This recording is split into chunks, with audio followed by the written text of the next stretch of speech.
It's the real news. I'm Aaron Mate. The 16-year war in Afghanistan is deadlier than ever. A new U.S. government report says last year was the worst so far for Afghan civilians and soldiers.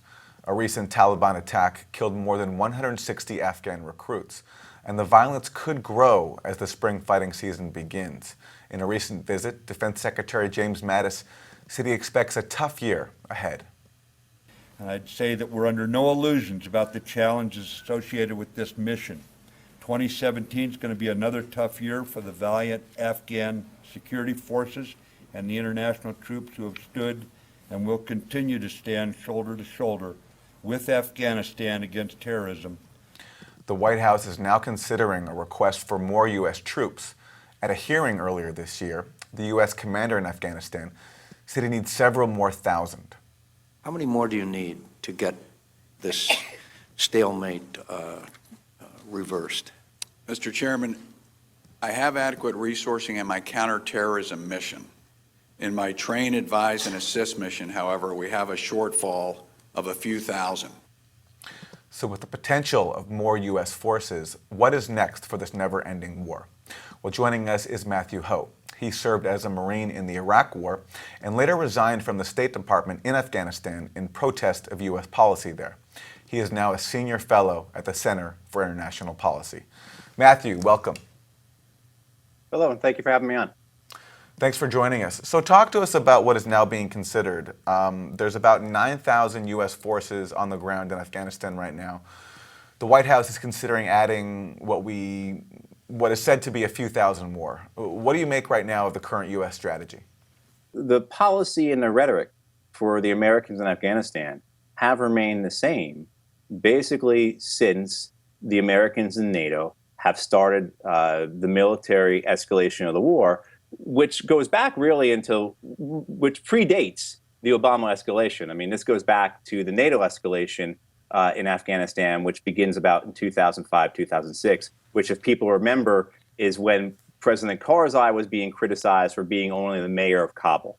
And for the humanitarian interventionists out there, the folks in the Western part of the world who wanted to see democracy flourish, who felt that we had to prove that the Western way was the right way, that couldn't be allowed. So what you had in 2005 was this escalation of the NATO presence in Afghanistan, and that's when you really start to see the insurgency start to reflourish, the Taliban, rather than re-entering forcibly into Afghanistan, in many cases being pulled back into Afghanistan. And so much of what we're seeing, Aaron, is the same rhetoric, the same policies, the same type of things we've seen over and over again on the American side, on the NATO side, of we're going to send in more troops, more money, we're going to help the Afghans build, we're going to help them stand up. But the reality is that we're just fueling the same type of corruption. We're keeping the same warlords and drug lords in place. And we're seeing the conflict continue to grow because all we're doing is continuing the bloodshed. Okay, Matthew, so if the U.S. wanted to seriously change course, what would some tangible options be? There have been some fitful attempts at something resembling a peace process, including negotiations with the Taliban or indirect negotiations, but those never seem to pan out. And part of the conventional thinking on that is that the Taliban isn't seriously interested in an accommodation because they're doing well. Well, that's been a complete and total lie on behalf of the American government, and I think that's very clear now. That's part of the reason why I resigned. I mean, and my story is a minor story. You know, I was a U.S. State Department officer in Afghanistan. I was a mid-level one.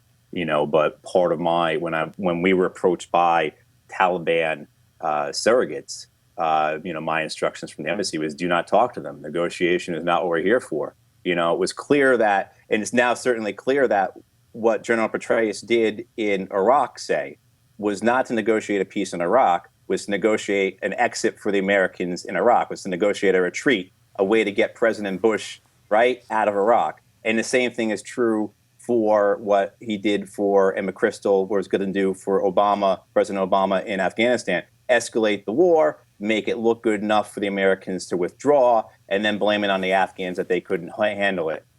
Same as with the Iraqis. And that was in our case, there was no interest in negotiations on the Americans' part. And this has been shown over and over again. If you look at various press from the Middle East, from West and Central Asia, you can see that throughout 2007, 2008, 2009, 2010, there were overtures, 2011 even, there were overtures by the insurgency to negotiate.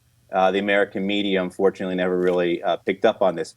Most importantly, though, and there were other figures, too, who commented on this from the United Nations. Sherry Copper-Coles, who was the UK and the NATO senior diplomat in Afghanistan, has spoken about this complete absence or complete lack of desire on the part of the Americans for anything resembling peace, only wanting victory, only wanting a military win in Afghanistan, only demanding surrender from the insurgency.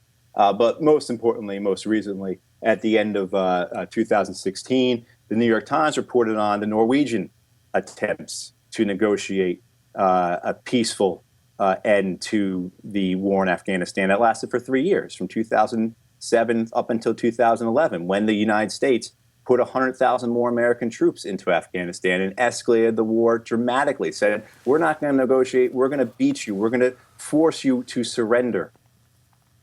The Norwegians actually met with Mullah Omar. Up until last year, there was no indication that no Westerner, no Muslim, no non-Muslim had ever met with Mullah Omar. And now we learn that Norwegians had actually met with him to discuss peace in the years up to the American escalation of the war, and the Americans had no interest. My government, your government, our government, had no interest in talking about peace in Afghanistan. We only wanted the military victory. Is the current approach of relying so heavily on the Afghan forces to fight the Taliban, is that sustainable? Because already in the first 6 weeks of this year, according to that report that we talked about, more than 800 Afghan forces have been killed. Yeah. And every year, about 1/3 of the Afghan military and police desert their posts, which is a dynamic very similar to what happened in Iraq before the time that ISIS took over control of towns like Ramadi and Mosul. They're able to do so in part because the Iraqi military just fled. Yeah, I think it's sustainable as long as the American Congress continues to spend $3.5–4 billion a year propping up the Afghan military. That's about what we're doing right now. So as long as we continue to do that, it's sustainable because the Afghan economy has nothing else. There is nothing else in the Afghan economy, of course, with the exception of the Afghan drug trade, with the exception of the opium trade. As long as that's continuing, there will be people who are desperate enough to go into the military or into the police services or into the intelligence services. But as you said, Aaron, 1/3 of them are getting into it and realizing that, one, I don't want to die for this. But there's another part of why they're also leaving. Part of it is I don't want to die for this. It's not worth it. The other part is what they're seeing. What they're seeing is obscene. One of the reports that came out recently from the United Nations is the prevalence of torture that is used by the Afghan security forces across the board, whether it be the Afghan army, the Afghan intelligence, or the Afghan police forces. Torture is so widespread in use by the Afghan security forces. It is used by every branch of the Afghan security forces, and it is used on a common and routine basis. Anywhere from 25 to 50% of detainees are reporting torture being used against them by various branches of the Afghan security forces. So many of these recruits, many of these Afghan recruits who are entering and then leaving the Afghan security forces certainly are doing it because they say, hey, I don't want to die for this corruption. I don't want to die for these drug lords and warlords, ultimately, who I'm working for on behalf of the Afghan army. But a lot of them are also leaving, Aaron, I believe, because of what they're seeing. Finally, Matthew Ho, Pakistan, Afghanistan's neighbor. Can you talk about this strange dynamic we have where there are elements of the Pakistani government that support the Taliban inside Afghanistan, but at the same time, Pakistani military getting huge amounts of support and aid from the U.S. every single year. So can there be a solution to the Afghan war without a serious change in policy inside Pakistan? None of these wars, whether they be in Asia or Africa or the Middle East or the Americas or wherever will stop until the Western world, in particular the United States, as well as Russia, stops exporting arms as well as stops funneling money into these conflicts. Pakistan, this is probably maybe one of the heights of absurdity and the heights of obscenity, because we do. We don't have as many troops in Afghanistan as we once did, and we're certainly not taking the level of casualties we once did. But we did for many years. We were having our young men and women being killed by the people who were being funded and trained by the military that we were giving billions of dollars in assistance and aid and intelligence and support, and who our generals were going out for cocktails with in Washington, D.C. with their generals. And above the surface, there was some catfighting going on. And maybe when Admiral Mullen left office, he said some nasty thing about the Pakistanis, but for the most part, they got along.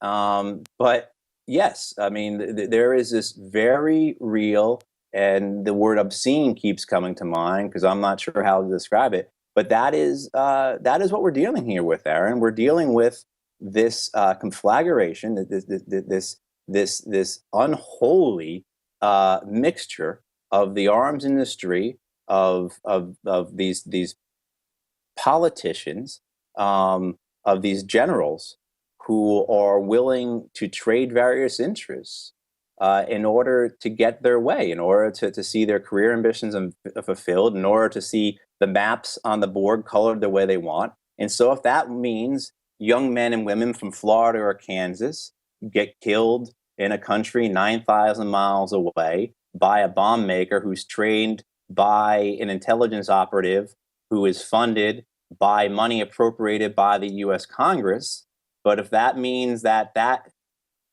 country is then going to buy our F-16s, then so be it, because they're not going to buy, MiG-31s from the Russians then. I mean, this is the reality of what happens in Washington, D.C. Matthew Ho, former U.S. Marine and State Department official, now a senior fellow at the Center for International Policy. Matthew, thanks. Thank you, Aaron. And thank you for joining us on The Real News.